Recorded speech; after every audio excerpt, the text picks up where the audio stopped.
welcome everybody to this special Hall of Fame edition of Breaking the Huddle. I'm here with Hall of Fame inductee of 2012, Paul Lapierre. Obviously, Paul has been a guy who's been dominating this league for quite a while. Had put together incredible performances, won championships, I think 3 till now. And his biggest statistical achievement is tying the single-season touchdown record with Simon Charbonneau-Campeau back in 2011. I think putting up 27 touchdowns, which is a ridiculous number. Now, Paul, first of all, congratulations. Very well-deserved honor. I think we've all heard it that you are an incredibly dominant receiver, but you're also a very fiery competitor and a good quarterback in your own right.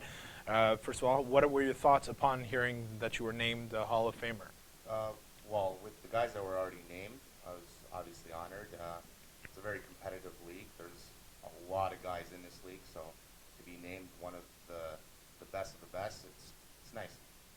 And what did you think? Because obviously you've played with a lot of these guys who were in here or played against, so really you have an inside experience with that. But my thought is, did you expect to be named this season? This season, yeah. Yeah. I you kind thought of was. Because it was an eligibility question more than anything else. You didn't have enough seasons last year, but Exactly. Well, that was what I had.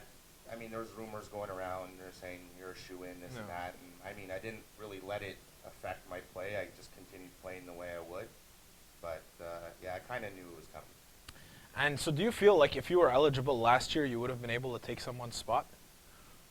That's a very good question, and I would have to say, yeah. I think I could have taken somebody's spot. Yeah. You gonna name who? No, I'll let them figure it out. It was worth a shot. We're trying to go a little bit off the beaten path right now because for those of you who did regularly watch Breaking the Huddle, Paul and I had a very similar interview to the one that you're about to experience. We'll try and not repeat everything, but obviously a fair amount of it we did go through back in spring 2011. I think Paul was gracious enough to come on right after having played a game and sweating about 18 liters of water. So. A wasp, yeah, it was very hot. I much rather the winter. So we'll go into it right now. So we'll go quickly. We'll start with your start in the league. Who'd you start with, and how'd you come into this league? I started with the Demons back in, I guess, 2007 spring. How I got involved with the team was actually I was playing tackle with Rajdi and Benny, and they both said they were playing flag and they needed extra guys, so come out and try out and see how you like it. So I went, and that was the first time I met Geno and Carmen, and they were saying these guys are the best of the best, and I didn't know what the hype was at the time. I just saw it as another recreational league, and then throughout the season I kind of saw like, okay, these guys are for real, and yeah, that's how I started. And so in 2007 you start off, you get a championship in 2007. Yeah. And then after that it's a pretty long dry spell for you. A lot of disappointing losses in the semifinals. And so talk to us. Like I said, we went over it in the past, but not to keep reopening that scab wound. But especially since now 2011 came, and suddenly you're winning them all. 2 championships in 2011, now 2012, obviously contending again. So talk to me about the experience of coming close and yet not winning it, despite putting up very good numbers both with your team and individually. Well, I find any time I lose a game, I take a lot more from it than a win. I always remember the bad plays over the good plays. So it's kind of reminders not to do that again. When there's key situations, to maybe take it more, to try to go to the guy that I'm more comfortable with, where in the past, I'm talking as if I was a quarterback, yeah. In the past, I would just throw to the open guy. Now I go with the guy I'm more reliable on when it's crunch time and I really need to play. Speaking as which, now obviously you've played snapper, you've played receiver, and you've played quarterback. Not too much defense. A little bit here. A little bit here and there. Tom Cesare was telling a story earlier that you said when it's a Hail Mary play at the end that that you were saying you've got to put me in there. I can knock it down. Well, yeah, especially after I said it and then we got scored on, it kind of proved my point. But it just makes sense. It's not like you have to be fast. You just got to get there. You just got to get there. And the last play of the game, you know it's going in the end zone, so I'm just sitting there already. So yeah, I figure that's a good place for me. But obviously, so like we said, not too much defense, a little bit here and there. But as far as receiver, snapper, quarterback, do you have a preference among the 3? They're all different in their own way. snapping after a hangover, not too fun. So I can understand that. when I'm hungover, I guess the best position would be quarterback. Really? Because then Yeah. you'd think it would be hard to make all the decisions and all that. Yeah, but I find when I'm hungover, I'm focused more on just that one thing. Okay. Well, maybe two things, not being Not- sick and focusing on the game. But yeah, snapper's probably the worst out of the three. But in general, they all have their ups and downs. I like them all, but I would have to go with quarterback. You got the most control. You're more, you're more in the game when you're playing quarterback than if you're playing receiver. Sometimes the guy will shut you down and you're not really involved in the game. And you say that's your favorite, but now what is it the one that you think you're the best at?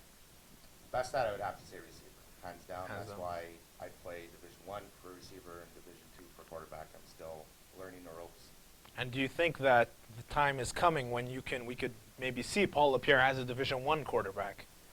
Because you're not far. You've done very, very well in just a little bit below it, so Yeah. you're on your way. I mean, if we keep on winning championships in Division II, I mean, we're gonna have no choice but to move up.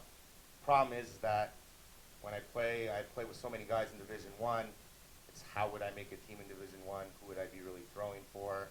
So there's a lot more involved than just saying, yeah, I can throw in Division I. It's Putting with the team team around me as well. As we'll go, since you've attributed yourself as quarterback being one that you enjoy the most. What do you think is your biggest asset as a quarterback?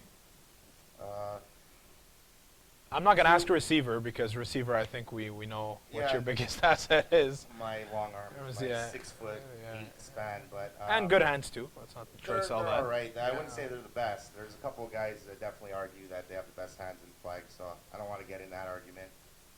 But as a quarterback, As a quarterback, I would say just to be able to adapt, take plays from other quarterbacks that are successful, and not be so hard-headed and stick to my ways, and look outside the box and go, listen, this works, why not try that, and then just grow from there.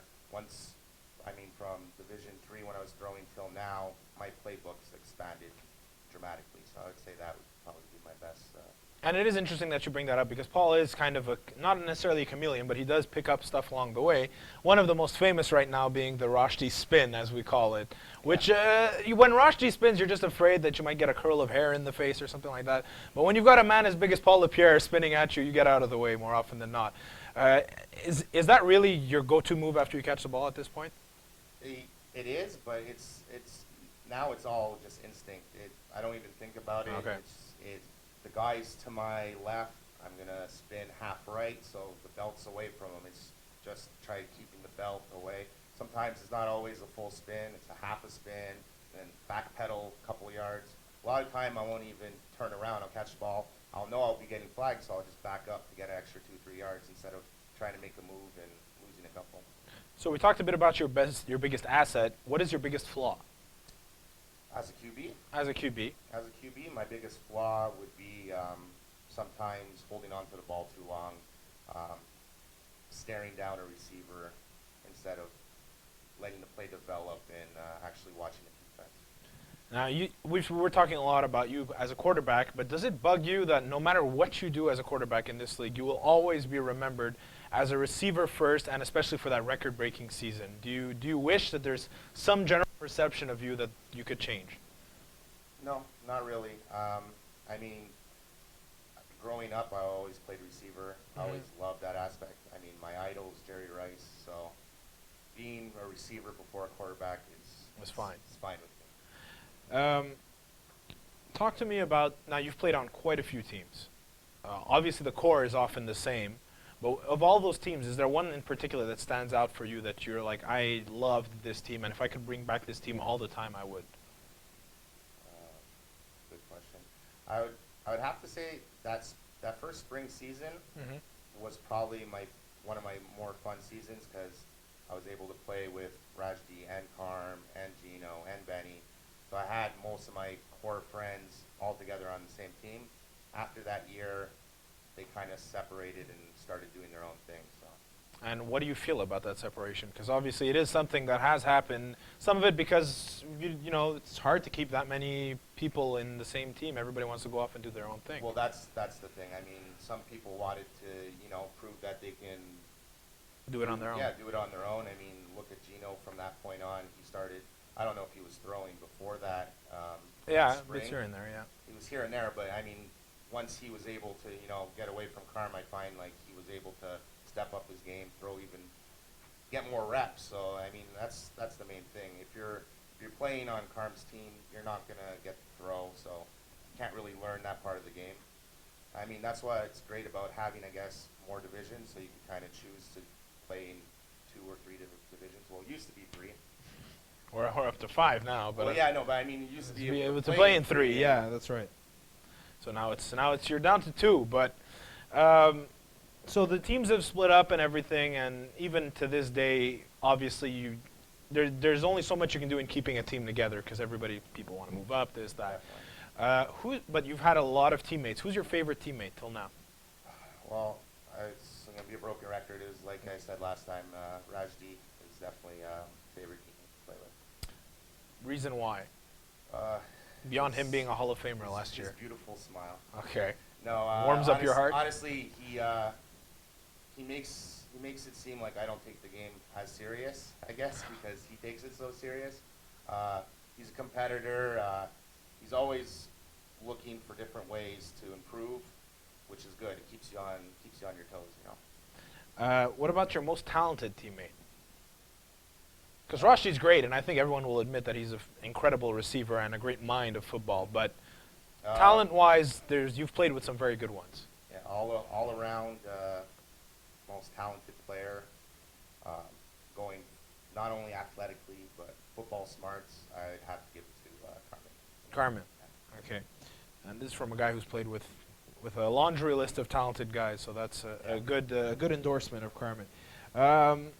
Best rivalry. You guys have had a lot of rivalries. You guys, obviously, when you're a good team, everybody's looking to bring you down, and you and your core of guys have been near the top all the time.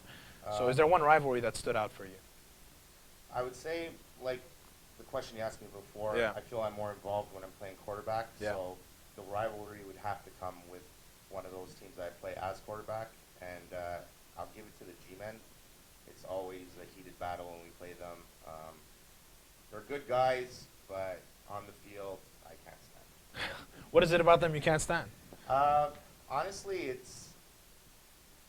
I'm not sure what it is. It's just somehow Styles don't their mesh. styles don't match. Yeah, they play a different way, and it kind of frustrates me that it works, but good for them. Hats off to them. It's interesting because it's something we don't. The term rivalry is almost out of date in flag plus football because so often to get a rivalry you need 2 competitive teams, and then a lot of times teams break up, teams switch up, or teams move up. They go up in the division. Now you guys have obviously been toe to toe for quite a while now.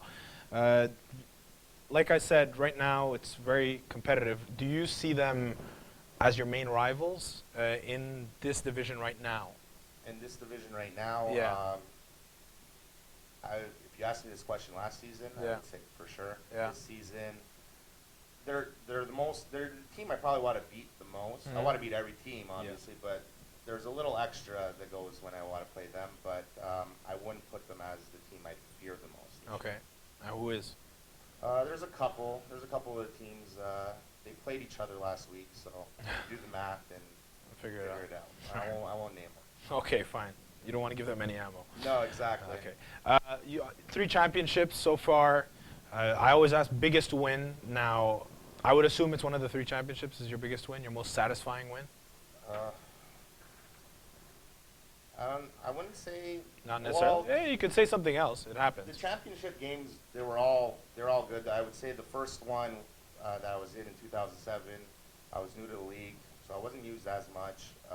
It was quite a big blowout, so Mhm. it didn't seem as an intense, close game. And the same with the other 2. All 3 that we've won have been kind of blowouts. So I would say my most satisfying win was probably last year in the semifinals when we beat the G-Men and go to the finals. Because that's your big rivals and everything like that. Makes sense. Biggest loss, one that really hurt the most. There's a couple. The one that hurts the most would probably be in Division II winter. I believe it was 2010 when we played the Wolfpack. Mhm. We lost in the semifinals. We had a chance on the last play of the game, We had a bit of confusion with two receivers. One got in the way of the other, and it seemed like it was going to work, but he fell short. So I would say that was a very disappointing loss. Another one that still sticks with me was actually when I was playing in Division 3 with the Lazy Boys. Okay. And we had, for Division 3, I thought we had a powerhouse team, No offensively at least. We had Nathan Thompson put up a lot of numbers that year. He was throwing, he had a great receiver core with Don, Shepard, Jacques Boyd, Mike Smith, myself. He had weapons everywhere. And we went into the playoffs as the #1 team, and we lost to the Maniacs, the 8th ranked team. And they didn't even have their quarterback. Tony Curry was throwing.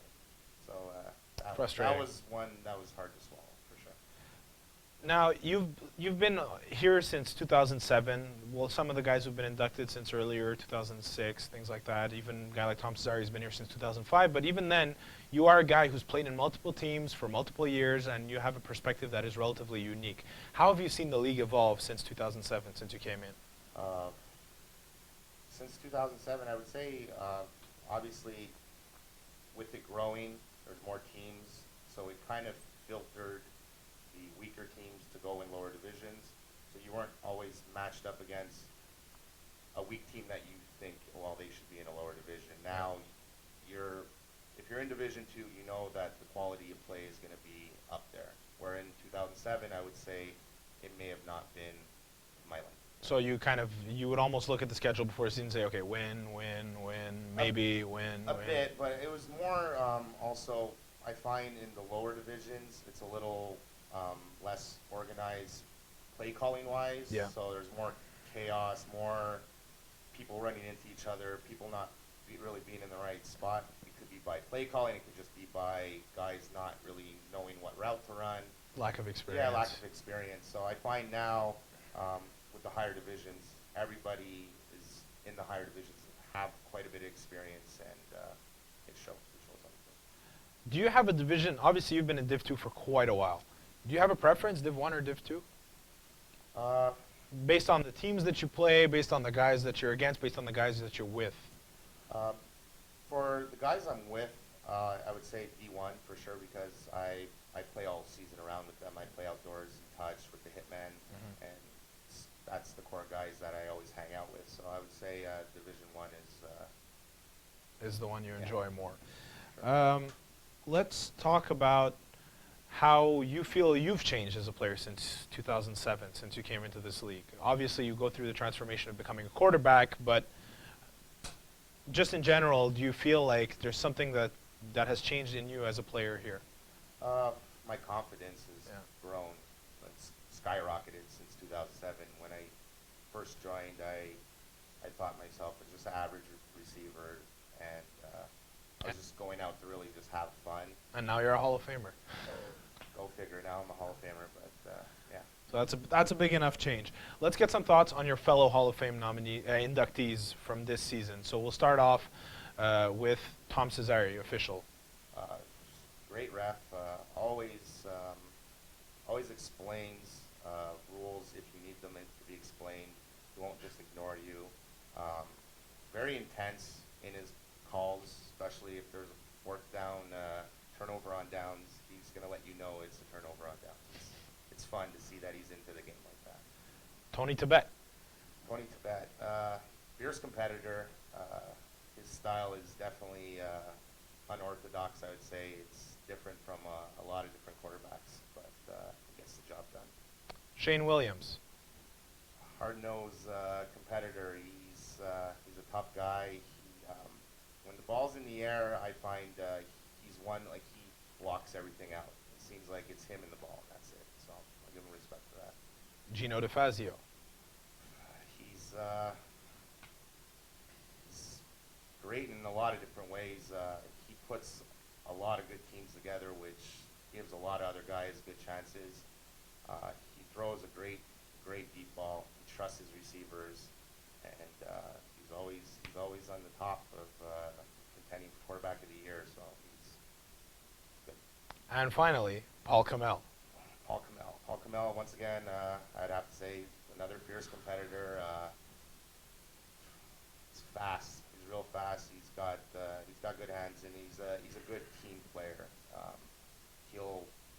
sometimes he doesn't have the strongest teams, but he'll make the best out of it. Follow up on that. Paul Kamel is a guy who, on his team with the G-Men, has added former rivals, like, for example, Nari Gasayan. He added Nathan Taylor and Garrett Taylor. Obviously, there was a big dust-up between them. Is there any chance we could ever see Paul Lapierre playing on the G-Men? I can't say 100% no, so I'd say, yeah, there is a chance. The Berlin Wall is crumbling, people. I think we got to make this happen for next year. In all seriousness, no, though, like I said at the top of the interview, Paul Lapierre is a fantastic, first of all, player, a good guy to have in the league, a guy who takes it seriously, enjoys the league, and big-time congratulations. Very, very well-deserved to be a Hall of Fame member. Like all of the guys this year, no-brainers, and you more than most, I would say. So again, congratulations. Thanks for being on here. I'm giving you a chance now. You have final words. Anything you want to say to anybody, any thanks you want to give to teammates, opponents, whatever, anything like that.